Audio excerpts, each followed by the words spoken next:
Today, we're going to be speaking with David Fideler, who's a writer, philosopher, and also author of the recently published book, Breakfast with Seneca, A Stoic Guide to the Art of Living, which is a clear and accurate guide to the teachings of the Stoic philosopher Seneca. David, it's really great having you on. I appreciate it. Hey, it's great to speak with you, David. So, particularly during the pandemic on social media and elsewhere, Stoicism as a philosophy has become very, very much en vogue, with a lot of different people posting everything from memes to articles about it. And often there's this kind of very top level understanding that Stoicism means showing little emotion and just sort of being only slightly connected to the world around you, which is not at all what the philosophy advocates for. So maybe we could start there with what is what is Stoicism? Right, that's a really good starting point. And Stoicism, it's an ancient Greek and Roman philosophy of life. But the issue that you're alluding to is the word Stoic has actually changed to mean something totally else over the course of like many centuries. The philosophy itself is like 2,300 years old. And now Stoicism means to repress your emotions or keep a stiff upper lip. And that has nothing to do with the original philosophy. In fact, the Stoics were not unemotional in any way. They experienced regular emotions and they thought they were fine. The only problem that the Stoics had was with extreme negative emotions, which they felt arose from incorrect opinions. And they saw those extreme negative emotions as being things like anger, worry, anxiety, and things like that. So how did someone like Seneca, what framework did Seneca advocate for dealing with those negative emotions? Okay.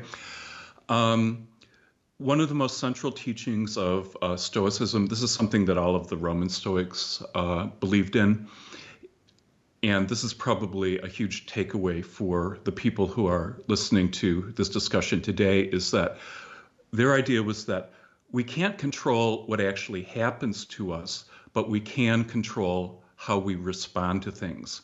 They all believed in that, and the main idea was that it's not really things or events that upset us, but the opinions or judgments that we hold about things.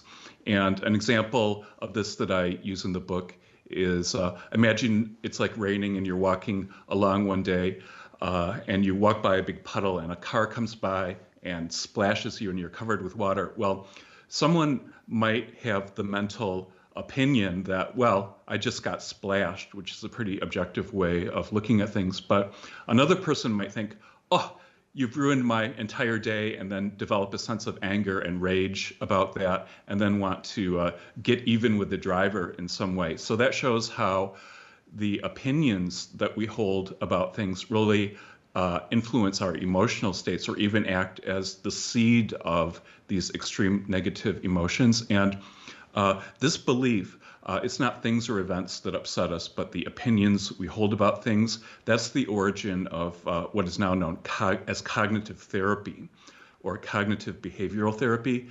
And the Stoics really invented cognitive therapy. That's what their theory of emotion was about. And the modern people, the modern psychologists who invented cognitive therapy, actually drew on these Stoic ideas and mentioned the Stoics by name. Yeah, you know, as I hear you talk about it, there's this book from the 20th century by Viktor Frankl, Man's Search for Meaning, which I don't think is overtly about Stoicism, but he lays out in the context of surviving the Holocaust a very similar idea about he could not control his circumstances, but he could control the reaction he had to those circumstances, which seems quite similar.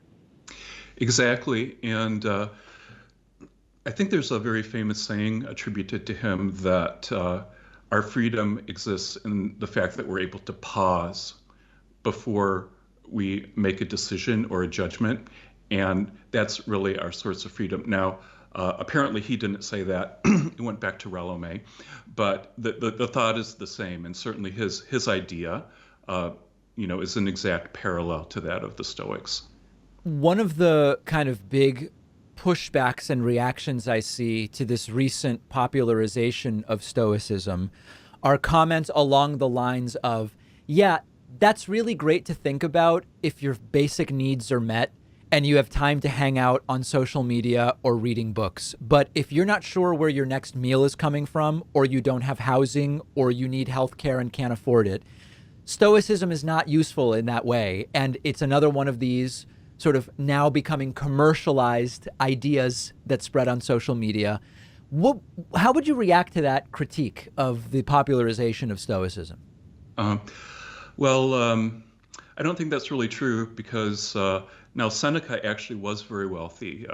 The person, the Stoic philosopher I wrote the book about, he was actually one of the wealthiest people in the Roman Empire. But the earlier Greek Stoics weren't wealthy at all, and the most famous Stoic to follow him in Rome was Epictetus. So Epictetus was maybe like about 15 when Seneca died, and he was actually a slave.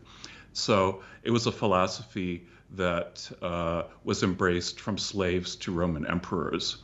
And certainly all of these Stoic ideas are applicable, by anyone today. It doesn't matter on your level of wealth. In fact, the Stoics believed that our true goods lie within us, and they believed that it's very valuable and it's an advantage to have like wealth, a beautiful family, a beautiful house, but it's only our inner character that allows us to use those things in a good way. So for the Stoics, the most important part of life was really developing a good character, and that's something they would say holds true for everyone. With, if I recall correctly, Seneca had some views on crowds and mob mentality that seem like they might be relevant today to some degree, including to media and sort of some of the other modern things that humans today are presented with. Can you talk a little bit about that? Sure. Actually, Seneca has this story about how he went to see the gladiatorial games, and then people were being killed in front of his eyes, and the crowd was cheering for the death of the gladiators and the other people that were thrown into the ring. And he was actually, as far as I can tell, the first person to write about what is now called crowd or mob psychology, which was a study that developed in like the mid 1800s. And people now study things like emotional contagions, things like that, and also how we unconsciously assimilate the behavior of people that we're exposed to. And this holds very true in today's sort of like internet world or Twitter world, where you get these emotional contagions uh, that seem to float through the internet, and they're very contagious because sometimes you'll see like a video clip and you don't have the full context of it, and people are making judgments about it and denouncing it and things like that, and it's very easy to get swept up in that kind of behavior. And Seneca warned about that specifically. If he was alive today, he would say, take a step back and don't assent immediately to the judgment of the crowd or the mob, but wait until things become clarified, and also, be mindful of due process as well. You can't make those judgments just based on a tweet. Oftentimes, usually you need further information.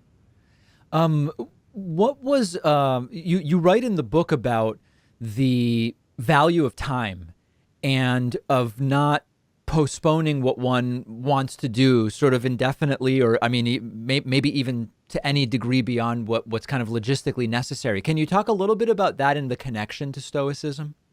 Right. Well, this is something that's really specific to Seneca. He writes about this a lot, and he says that time is our most valuable asset. So people are very careful about the way that they guard their wealth, but when it comes to guarding their time, they don't even think about it usually. And his idea is that people spend a lot of time rushing around and acting as though they're preoccupied with things, whereas it's more of an act sometimes. And he felt that we should be very careful about the way that we use our time. What I would say, he actually talks about, for example, like how people believe that they'll someday retire and they spend their entire life working. But then he says, how do you know that you'll live to be 50 or 60 years old? You could die at any moment. And his idea was like finding some kind of balance between work and leisure. And he would have agreed with the modern idea that we should work to live rather than live to work. Yeah, that sometimes you get these distortions, I guess I would say, of some of these precepts, and they are sort of exaggerated and taken to the extreme, where like what you just said would be taken to mean, this kind of you only live once, don't plan for the future at all kind of mentality. But really, it seems to me the value in thinking about these things is about finding some kind of balance that makes sense rather than picking some extreme to adhere to. Exactly. And that's something that everyone really has to deal with on their own because everyone's life is different. So how one person will find the kind of balance between life and work will be different than another person, but it's certainly an important question to think about. Going back a little bit to the social contagion thing, which you explained and I think is really clear when it comes to like stuff on the internet as an example. When you look at the socio-political system, maybe specifically in the United States, what are some other areas in which this social contagion is taking place that would be interesting to be aware of? Uh, well, I think actually one of the reasons that this has become such a phenomenon is it's exacerbated by the internet. And another aspect of it also is that the internet has been very good for many things. For example, we can have discussions like this, but in other ways, I think it's been very, very negative because people base journalistic coverage now on the number of clicks that stories get. So journalism has become very clickbaity, and it's also really harmed, serious print journalism. So basically, journalists and the media have every reason to encourage people getting angry about things, for example, because it's those stories that make people angry that usually have the highest click-through rates.